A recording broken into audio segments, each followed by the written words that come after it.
BNP দলীয় সংসদ সদস্যদের ভাগ্যাকাশে দুর্যোগের ঘনঘটা। হ্যাঁ, প্রিয় দর্শক, আসসালামু আলাইকুম এবং অপরন্ত শুভকামনা সবার জন্যে। ঠিকই শুনছেন, বিএনপি দলীয় সংসদ সদস্যদের ভাগ্যাকাশে দুর্যোগের ঘনঘটা। আর সেইটি ঘটালেন স্বয়ং দলীয় প্রধান এবং প্রধানমন্ত্রী জনাব তারেক রহমান। সর্বনাশ হয়ে যাবে তার নিজ দলীয় সংসদ সদস্যদের এবং অন্যান্য দলের সংসদ সদস্যদেরও, বিশেষভাবে বিএনপির সংসদ সদস্যদের সর্বনাশ হয়ে যাবে সত্যিকার অর্থে। কেন বলছি এই কথা?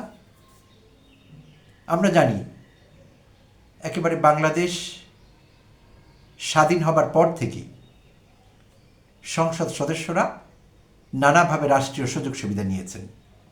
বাংলাদেশে প্রথম স্বাধীনতা উত্তরকালে জাতীয় সংসদ নির্বাচনটি অনুষ্ঠিত হয়, বা সাধারণ নির্বাচন যেটিকে আমরা বলি, 1973-এ।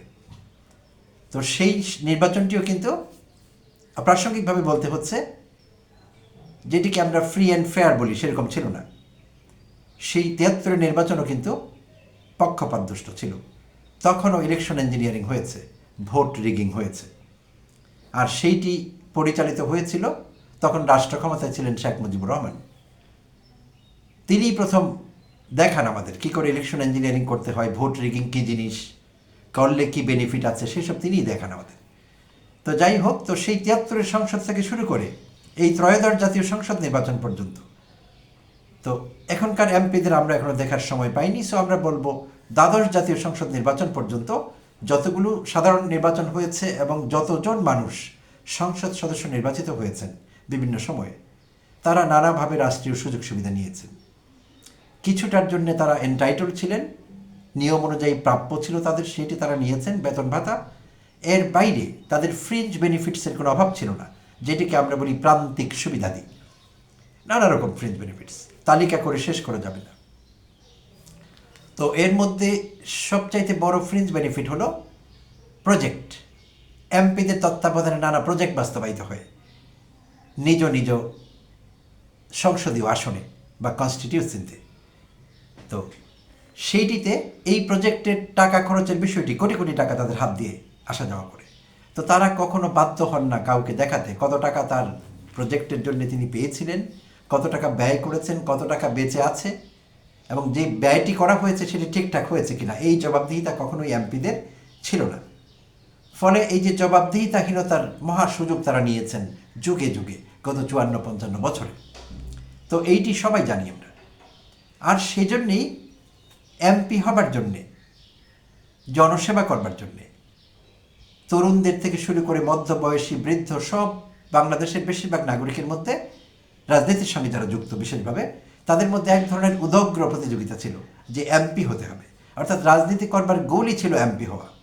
একটা সময় ছিল, তখন বোধহয় অনেকেই রাজনীতি করতেন জনস্বার্থে, যে রাজনীতি করলে আমি কথা বলতে পারবো জনগণের পক্ষে, এবং রাষ্ট্র কখনো স্বৈরাচারী হয়ে উঠলে রাষ্ট্রের বিরোধিতায় আসতে পারবো নানাভাবে কার্যকর উপায়ে। সেই জন্য অনেকে রাজনীতি করতেন।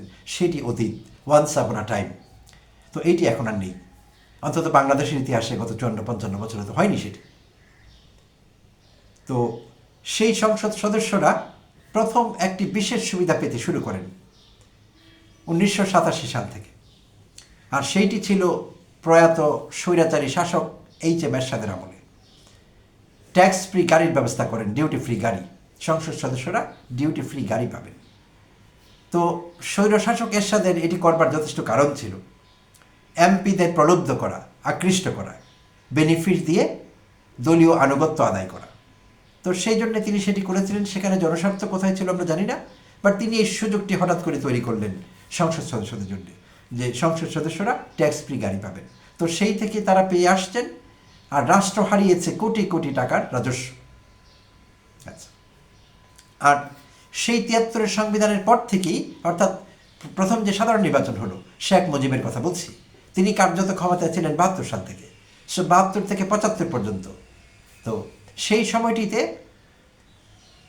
কিছুটা নিয়মকানুন ভঙ্গ করে অনেক এমপিকে, অনেক রাজনীতিবিদকে নানাভাবে ফ্ল্যাট প্লট দেওয়া হয়েছে। তখন থেকে কিন্তু এগুলো কম বেশি চলছিল, এবং তারপর থেকে অন্যান্য রাজনৈতিক সরকারগুলো টাইম টু টাইম এই সুবিধা দেবার মাত্রা বাড়িয়েছে।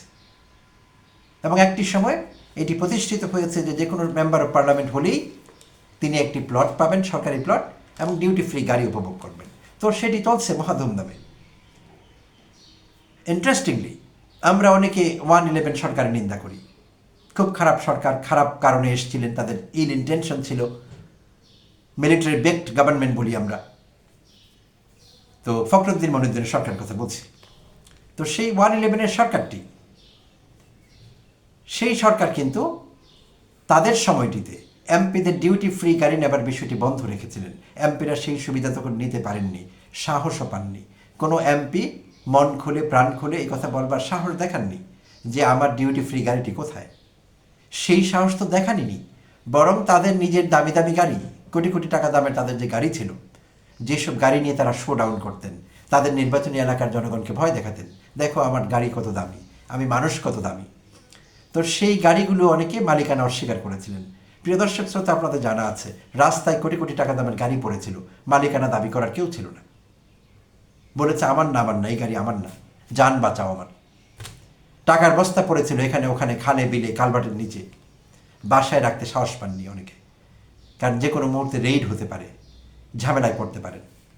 তো 111 সরকারের অনেক দোষ আছে, কিন্তু এই সরকারটি বাংলাদেশের একমাত্র সরকার যেই সরকারের আমলে দুর্নীতি পরায়ণেরা অন্যায়ভাবে রাষ্ট্রকে লুটে কোটি কোটি টাকার মালিকানা যাদের হয়েছিল, সেই কোটি কোটি টাকার অবৈধ টাকার মালিকরা প্রথমবারের মতো ভয়টি পেয়েছিলেন এবং তাদের অন্তরাত্মা কেঁপে উঠেছিল সেই 111 সরকারের আমলে। তখনও কিন্তু সেনাবাহিনী মাঠে ছিল, সেনাবাহিনীর নাম শুনলে তাদের অনেকের কাপড় নষ্ট হতো।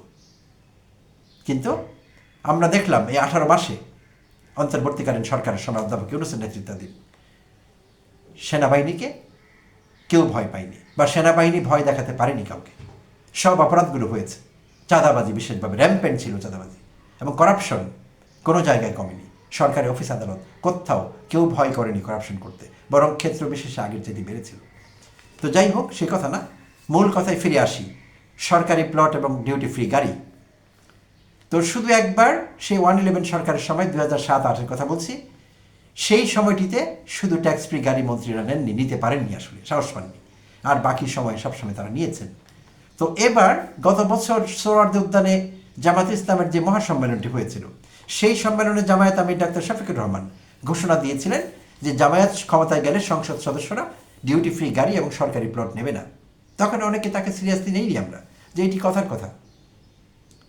তো নির্বাচনের পর শিশির মনির, জামায়াত দলীয় নেতা, সুপ্রিম কোর্টের আইনজীবী শিশির মনির কিন্তু আবার রিইটারেট করলেন জামায়াত আমিরের সেই বক্তব্যে যে জামায়াত ডিউটি ফ্রি গাড়ি নেবে না, প্লট নেবে না।